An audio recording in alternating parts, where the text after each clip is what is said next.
Hey guys, we're counting down the top 5 USA Kilts videos of 2018. Without further ado, number 5.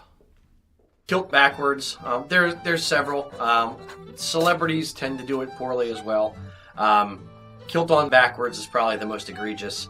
I know I've seen pictures of Richard Branson getting on a plane or his Virgin Atlantic plane or something, holding a kilt up and wearing a kilt backwards, and it's always off-putting. Yeah. Or leaving the basting stitches in. Oh, that's my favorite. That's my personal basting favorite. Stitches are the white threads that hold the pleats together, like on our Premier 8-yard kilts that you'll see when you actually get it in the mail. You're supposed to take those out, and some people, for whatever reason, don't know that, and occasionally you'll see somebody walking around and his pleats aren't moving at all. It looks like he's wearing a radiator. Yeah, that's effectively why. Yep, I'd say, but backwards is definitely, that's pretty horrible. Yeah. Beyond that, I guess wearing it too low a lot, like hip huggery kind of, but that depends on the type of kilt. Yeah, wearing it too low or wearing it too high, it gets kind of creepy. Yeah. Hey, Mo, is my slip showing? No, go on. Number 4. Not really. Really, it boils down to accessories. Whether that's the Brian Boru jacket or the Kilkenny jacket or the Irish equivalents to the Prince Charlie and the Argyle jacket, respectively. There's also Irish accessories. We have an entire range of Irish accessories for sporrans and kilt pins and belt buckles and all kinds of things. So it really comes down to the tartan that's in the kilt, if it's an Irish county tartan or one of the universal Irish ones, right, or what the accessories are with the outfit. There's no specifically different thing to the outfit. That being said, like the solid color saffron, for instance, would be a good example of something that is different. Irish would wear, was it back in the turn of the century-ish? Basically started off with 1916-ish. The nationalist school got the whole kilting tradition started in Ireland. That was around 1900 and 1912 or so. And the first color they chose, and it was basically as a school uniform, was blue, like a dark blue, because that is the official color of St. Patrick. A lot of people don't even know that. They assume it's going to be green, but actually his color is blue. And then came along both the Kelly green and the saffron. The saffron came along because it was adopted by Irish pipers in Irish regiments of the British Army. So that's where that tradition comes from. That's from the military side of stuff, as far as I know. So that's basically where that happened. And then the Irish tartans came in much more recently. Those are a relatively recent invention. They're gorgeous. I mean, and we often tell people if you're not sure what tartan to get and you don't have a clear clan affiliation, look at the Irish tartans, because the county tartans are they're beautiful, and they go with any number of different kinds of things. I would say in some ways that there's more latitude with doing an Irish outfit than there is with a Scottish. It still comes down to making sure things go well together, that your colors tone nicely, and you just have a very nice, tasteful look. That you're basically, representing your heritage with some dignity.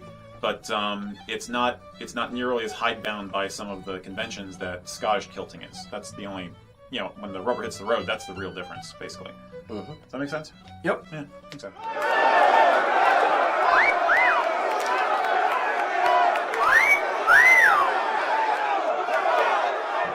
What do you usually like to tell people when it comes to clan tartans versus tartans anybody can wear?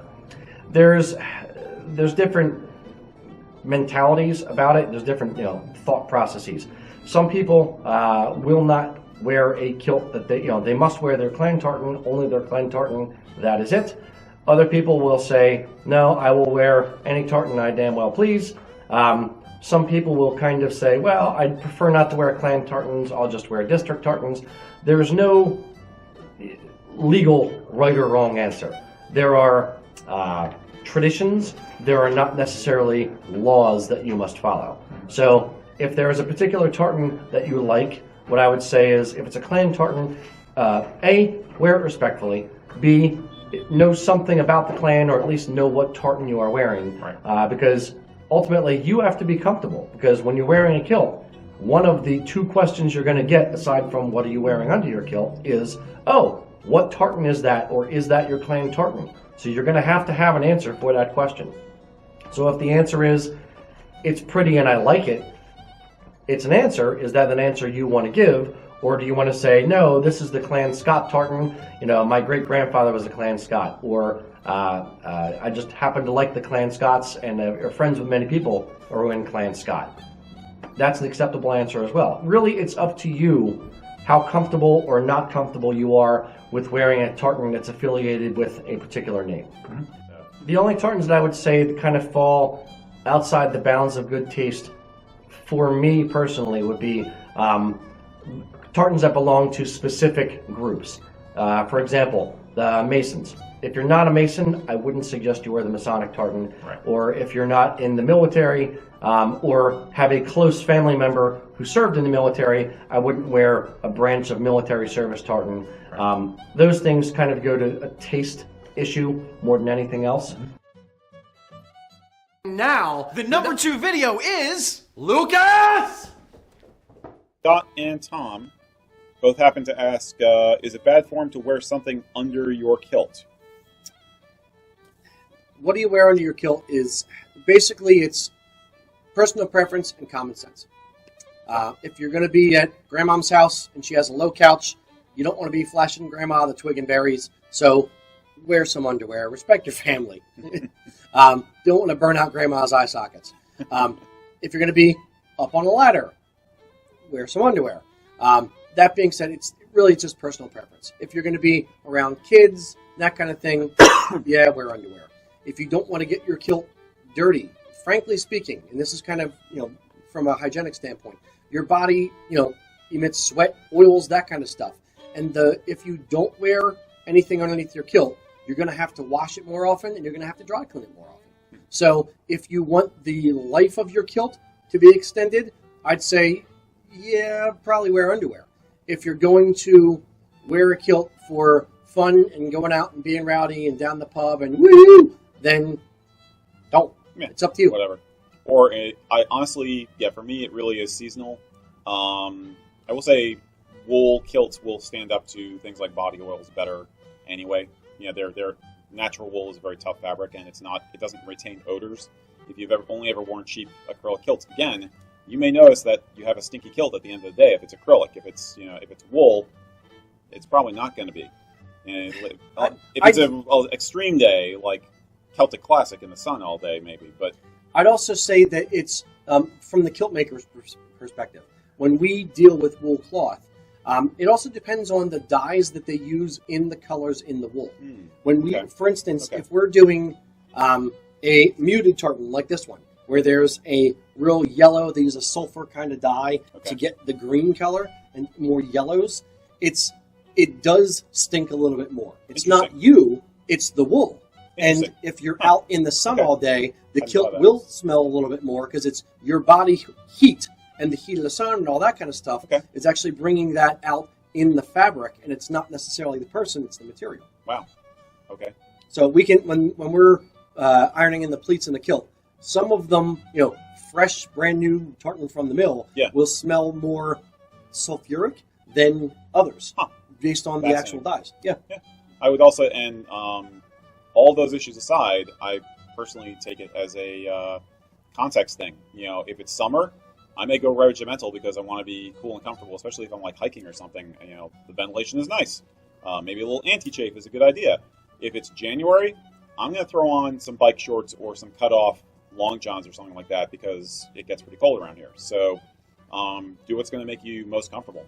It's you're not less of a man if you wear underwear under your kilt. Yeah. Bottom line, it's no one's business but yours. Yeah. So personal preference, period. Basically. Alexa, what's the USA Kilt's #1 kilt video for 2018? I don't know that one. Computers. Useless. Here it is, our #1 video. Tells us that he lives in a small town in the South. Nobody there wears kilts. How can you start a trend and or work up the courage to be that unique? Just do it. It is kind of. In a word, just do it. It is a mental curb this high. You have more of a conception in your mind of what other people are thinking of you, and you are more concerned about it than the rest of the world is.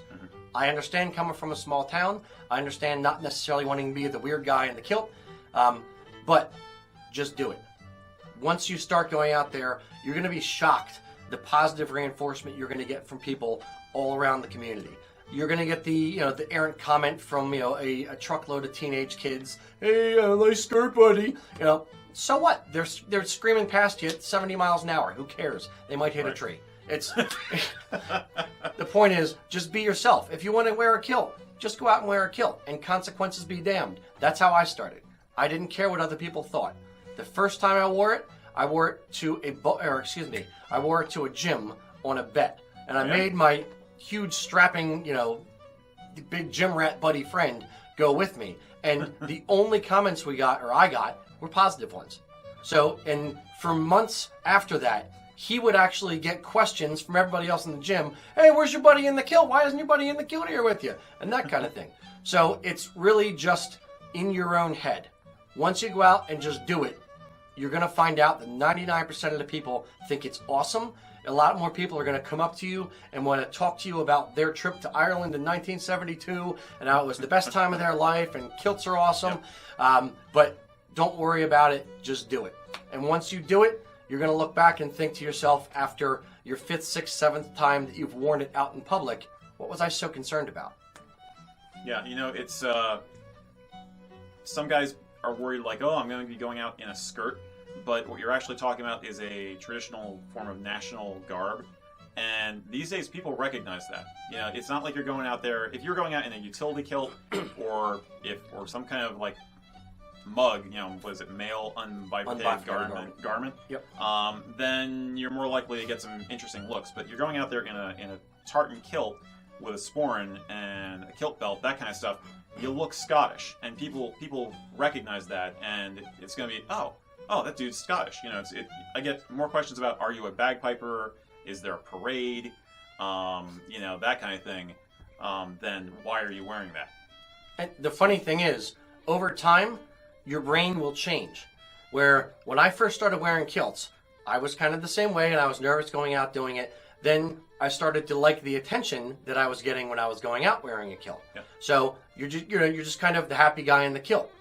After 10 years of wearing kilts, you're going out and you become old and curmudgeonly, and you don't necessarily want the attention. Right. So what you'll end up having is what happened to me is I'll go out somewhere and I'll just be, going about my business to the grocery store or wherever, and I'll notice somebody just staring at me in the grocery store, and what's going through my head is, what the heck is this guy staring at me for? Then I look down and realize, right. I'm in a kilt.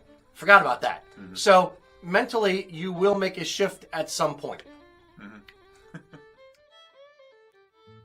Hey guys, thanks for watching our top 5 of 2018. And thanks for supporting us. It's been a lot of fun this last year, and we've really come a long way with our videos. Your questions and your comments are what actually drives the videos that USA Kilts creates. Remember to like and subscribe to our social media stuff, and as they say in Scotland, watch this space for our future content. See you soon, guys.